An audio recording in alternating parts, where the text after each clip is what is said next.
Nananawagan si Deputy Majority Leader at La Union 1st District Representative Paulo Ortega sa Philippine Statistical Authority o PSA na suriin ang lahat ng pangalan sa acknowledgement receipts na isinumite ng Office of the Vice President o OVP matapos matuklasan pekeng pangalan ang Mary Grace Piatos. Bago ito, kinumpirma ng PSA na walang birth, marriage o death records para kay Piatos na lumitaw sa liquidation documents ng OVP upang magpaliwanag sa paggamit ng 500 million peso confidential funds noong taong 2022 hanggang 2023. Ayon kay Ortega, ang paggamit ng pekeng pangalan sa opisyal na dokumento ay nagbubunyag ng posibleng malawakang pandaraya at nagpapaalala ng kahalagahan ng accountability sa paggamit ng pondo ng bayan. Dagdag niya, dapat magsagawa ang PSA ng mas malalim na pagsusuri sa iba pang pangalan sa resibo upang matukoy kung gaano kalawak ang mga irregularidad sa financial records ng OVP.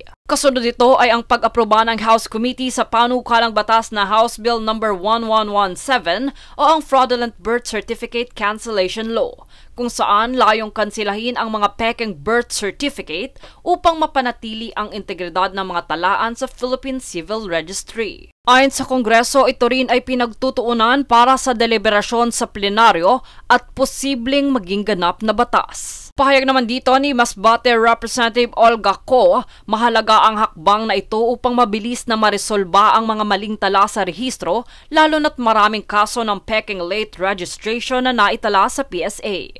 Jade Buhoy, nag-uulat para sa One Media Network.